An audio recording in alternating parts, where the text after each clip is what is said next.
joining me. I appreciate it. And so, hopping right into the questions, and you kind of mentioned this, but Colwright has been in business for about 2 decades. What inspired you to start with the company, and how have you kind of seen it evolve since the early days?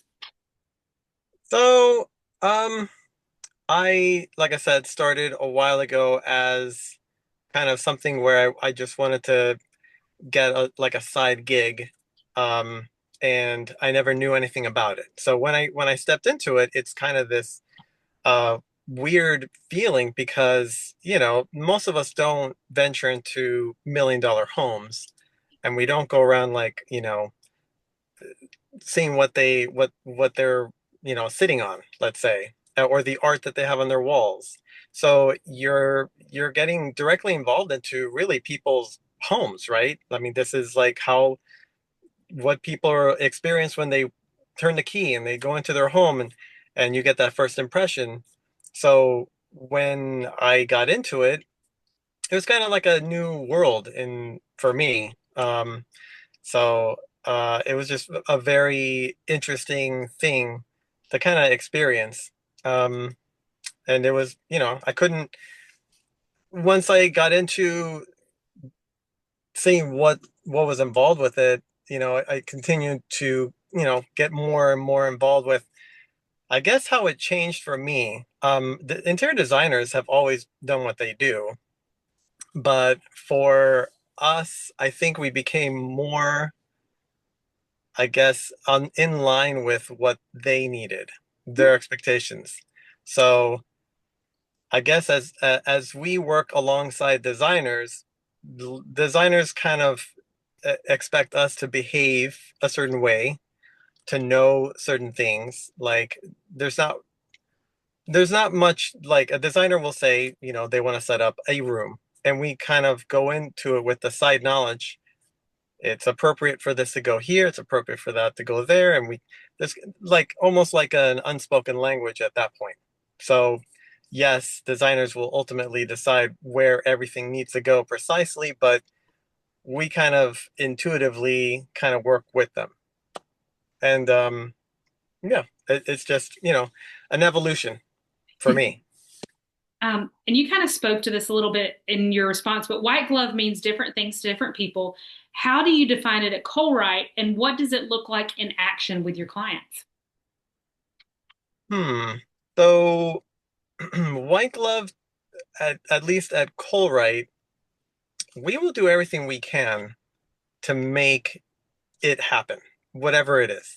So if someone calls us up and they really need something to take place, we will do our utmost to make it happen. White glove, I guess, can mean different things to different people, but at Colruyt, the thing is to go there with a good presence. So you're going there with a smile on your face, you're going there with good rapport. Um, you're trying to make sure, obviously, that you're going in there, and our expectation is to take our time, right? We're not trying to rush into someone's home and just sort of like, here's your thing, and try to rush out of there. We're trying to make it almost an experience. You're trying to be excited about whatever it is, so you're coming in and you're laying the groundwork and taking your time to make sure that everything gets processed the right way. You don't want anything damaged. You want to also have a good impression with your clients, so you're trying to have a nice disposition. And at the same time, you also are very conscientious that you're there as a secondary to an interior designer. So the interior designers are the ones that are, dealing with the client directly. And we're there to be a support structure. So how we look, how we present ourselves is, a direct reflection of designers. So if we leave a bad taste in someone's mouth, if we don't leave a good impression, then by secondary default, we're making that designer look bad. So that's our aim, is we're focused on making everyone look good. So if we look presentable, if we look good, if we do our job the right way, we leave and everyone's happy. The clients, we are, and the designer looks good. And that's the goal. Yeah. So why do you believe that it's important to have a dependable receiving and delivery partner like you guys? And why is that kind of essential for interior designers? Some may not think it's important, but you guys have been in business long enough that you probably see why it is. Well, I would say that we are currently venturing into our quote unquote season. So, because we are living in this area here where a lot of folks are, this would be their second home. A lot of folks are not in Florida. So, the designers that we work with, they spend the majority of the year ordering furniture and ordering art and mirrors and whatever lighting and try to get things situated. And so a lot of that stuff is here, like from January onwards, and it doesn't actually make it to the house until October, November, December. They're trying to get things ordered and ready so that way we can just go and install the home. So that way the clients can come for the season and go into their home and make sure that it looks good. It's all in. But the catch is you can have a freight company go directly to the house. If the house isn't ready, a lot of times it's renovations going on or whatever the case. And you can't just order something. What if there's something wrong with it? Someone has to be there to receive the furniture. And our job is to have um, a direct link to the designers, to the vendors. If anything's wrong, it has to be handled usually within 3 days. It has to be reported at the very least to kind of get that ball rolling. So our primary focus at the warehouse in any event is to make sure everything gets recorded. So if you receive a chair, there might not be anything wrong with the chair, but maybe they ordered it in the wrong fabric. So we have to let them know, hey, your blue chair showed up, and then well, it should be green. And so, all of a sudden they're in crisis mode. And they have to fix what they're doing. So the important part on our end as a receiving partner is to make sure that everything that's coming in is coming in correct. Either it's damages that need to be fixed, and we have a whole line of people that we work with. We have upholsterers, we have refinishers, we have glass, we have whatever comes in. We have to find a way to either kind of tweak things, or they have to be replaced. And that's kind of an important thing to do when you're in within that window of opportunity. Mhm. So that's the big focus as a white glove company. So designers may not realize, I guess, all the little things that go in maybe in the beginning, but it's not enough to just order the sofa and chairs. The clients might not be ready, and maybe there's something wrong and needs to be handled before we can go out there. Gotcha. Now, your online dashboard seems like a game changer for designers. How have you guys learned that it streamlines the communication and the project management for your clients? Well, the website is a two-way window. Um, Whenever something comes in, we go ahead and we catalog it. Um, but at the same time, uh, we keep that line open. So we send notifications. We let people know if it's something's shown up, if something's shown up and it's damaged. But at the same time, designers are ordering multiple things, so they are aware of all the things that are coming in. So the game changer is that at least when I first started, there was no website, right? So if designers needed to know what was in, they would have to call and they'd have to say, hey, did my such and such show up? Well, now you don't really have to do that. Now they can call up and say, hey, you should have received a lamp, and I don't see that. Mhm. And so then we can backtrack it. And one of the things that I do is a lot of the things that come in are coming in properly marked, but a lot of them, the things don't come in marked at all. So I have to find out from the vendors who this belongs to. So then sometimes I can find out. Sometimes I can't, but if the designers have that channel open, they can see that it's not, they don't see it there. They can ask, where did it go? And then I can do my homework and find out where it is. So Gotcha. it's kind of like an all-purpose tool. Yeah, it really probably cuts down on a middleman, so to speak, and helps them kind of just go straight to the source and figure out what's going on before they start nagging you guys Yeah, problems. it's very helpful. And you kind of spoke to this a little bit earlier, but what are some of the unseen details or extra steps that your team takes that make a white glove difference compared to like a standard delivering company? Um, And well, this I could mean, we be go out there with the intent of making sure everything looks clean, let's say. So we're okay. we're stocking Windex. Wow. Like we're delivering a glass table and we're going out there spritzing it after we're delivering so that there are no smudges on it or marks or anything. So it's like a lot of minutia, I guess, that, when we go out there, we're trying to make it look good. And so, we are hanging art, and so we have white gloves, and we're hanging art. We don't want to leave, fingerprints or anything anywhere. We also are more deliberate. So we are taking our time, like maneuvering furniture within hallways and door frames. We don't want to just jam things through. We've all heard the horror stories that you're moving and then the movers come and they just sort of like throw the stuff around, and you have the time, you're either missing inventory, your stuff, and that's probably because they broke it. Who knows?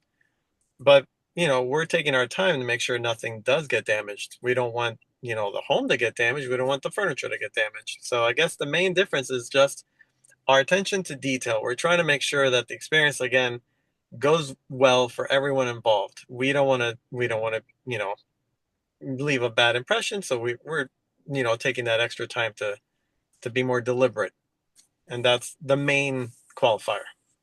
And I should know this, but I don't. So do you guys, Mark, do you work just with designers or can like John and Sue Smith from down the street who may want just a more experienced delivery experience, can they contact you as well? Yes, we work with a host of designers and private clients. Okay, gotcha. So a lot of times one will lead into the other. We'll either have designers, and then the designers are from out of town, and then those clients will reach out to us afterwards and need some work done, or they're moving, or they're doing whatever the case, they need help. So they'll call us, Hmm. or the other way around. We have good word of mouth. We have good presence in town, so people know our name. We don't advertise, so people just know the name and they'll reach out to us. They said they've heard good things, so they need help with whatever it is that they like, if it's a small thing or they need an entire renovation, and we have to go out there and grab everything out, and then um, we work with everybody. Gotcha. So it's actually like a good combination of interior designers, private clients, contractors, real estate agents, whoever is in the market, so to speak. And could it be maybe simple, maybe the wrong word, but could it be as simple as, a private client calls you and there may be an older couple, so they're not able to move around for, is that maybe a job that you guys may have where if someone wants like a room just moved around or something redesigned in a space, would you guys maybe come in for that? Or is it really mostly just for like moves, if that makes sense? I don't know if my question. No, I mean, right. Yeah. No, that's exactly it. I mean, Okay. people reach out to us because they kind of want to redesign their room Okay. or Gotcha. move little things around. So yeah, that's exactly what we're called to do. Okay. So, uh, I wouldn't say moves are our main thing. They're not. Our main thing is um, more being delicate with fragile items. Gotcha. So we're not there to do bulk. We're there to do, like, we need to really move this one table, and it's very fragile, it's very old, it's very whatever. So we're there to do very fine detailed work. Okay. Um, question, you may or may not be able to answer this because I don't know if there's any what's maybe the most unique or valuable thing that you've ever seen or had a chance to maybe move? Okay. I mean, well, we're doing a lot of art, so there's a lot Yeah. of, there are Picassos, and there's just art that we have to handle. So that those are can get quite costly. Yeah. Um, like one singular like piece of furniture that would be expensive, or Or just anything that you have maybe seen, whether it was a furniture or a piece of art that you just were like, man, I can't believe that this is something my job has introduced me to or let me be a part of, if that makes sense. yeah. I would see the Picasso would be a pretty big deal. So, Okay, all right. Well, there's a bed that is $1 million. oh, Just wow. and when I say a bed, I mean a mattress. Okay. The mattresses. So I guess that would be probably the more expensive, Okay. or at least one that like really leaves an impression because you really Yeah. have to wonder, you know, How is the it's bed just worth that much money? someone really needs their quality sleep. Yeah. Okay. Just curious. Yeah. Um, so over the past few years, what shifts or new demands have you noticed from designers in terms of delivery, storage, or project management? Um.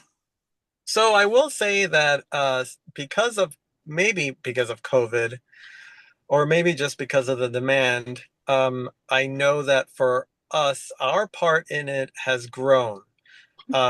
The importance, the reliance on inspecting products and making sure they're in good condition has become a little bit um, more important. I would say that the struggle. I don't know if it's a struggle, but there is a fine line between the freight companies, the vendors, us. Um, when something comes in damaged, I feel like more and more companies are trying to hmm what is the appropriate way of saying it, but like no one wants to be responsible. Okay, so like we're doing our best to report what's going on, and then it becomes like this thing where the freight company or the vendors have to determine where the breakdown occurred. Why? Because maybe the freight company did damage something, but then again, maybe the vendor didn't pack it well enough. So, there's that fine balance. So I would say more and more, at least on our receiving end of things, that things have changed. We have to be a lot more cautious on everything that we get in, whether it's like, the notations we make on the stuff that arrives, because you have to make notations, the box came with a hole or whatever we find. We just have to be a lot more detail oriented when things are coming in. Um, yeah, designers are having more, it's becoming more difficult for designers to keep up with, I guess, inventory, making sure that it's in good condition, and then like how does it get handled afterwards. Now, I assume you guys, I feel like everybody just had issues with supply and demand during COVID. I guess you guys probably saw that on your end as well, as far as like getting stuff Um, in your house, or you maybe got a call and you're like, hey, this was supposed to be here in March and it's July. yeah, You- yeah, there's times where, they ask, well, they're trying to find out where their rug is, and it's a year later Oh, and wow. it finally shows up. Um, Yeah, it's been a weird couple of years with and especially now this year in particular is also kind of interesting as well. I feel like there's been a lot of ambiguity on like when people can order what they want to order and they'll make it, because whether it's uh you know I know that there's a lot of issues with if they can order it on time. There's I think now you have the added um, issue with tariffs, so people are very cautious of that. So they're trying to order things, and I think we just had the beginning of October. Actually, there's going to be a new tariff on furniture, so that creates like more demand for designers to know when should they order. Like, do they pull the trigger, or do they wait? So we like we're pretty resilient. No matter what, they have to order it, but a lot of the projects that would have started, let's say, last month are being delayed for next month. So, from our perspective, it creates like a bottleneck, which is hard because now a lot of designers are needing to have their installations take place next month rather than space it out. So it's that also creates tensions. So it is a busy season for you for sure. yes, All the a mess. busier season than normal, right? Within a smaller space of time. Yeah. But we can handle it. It's just we just don't know because they don't know. So All up in the air. yeah, we do our best. Yes. So many designers attend High Point Market with the goal of sourcing pieces directly from manufacturers, but some don't realize that you often need a reliable receiving house in place to purchase at the trade level. Can you share why this is important and how having a partner like Colwright ensures a smoother experience for designers? Um, well, so a lot of the info, I guess, would be relevant, right, with receiving, but also at High Point, you also have to have kind of a mishmash of both having manufacturers directly ship from their factories to us, but we also have to have kind of the ability to pick up from High Point directly, Oh, wow. Okay. and you have to have local white glove companies that we work with that are able to do those local pickups, whether it's like there or up and down the East Coast or coming from California. We have to make arrangements to have those pieces picked up. Sometimes they are not coming from the vendor. They have to be picked up locally at the local level. So a lot of the people that we talk to, a lot of designers will ask us to make the arrangements to have something picked up from the show house in North Carolina or New York or wherever the case might be, and get it down brought safely.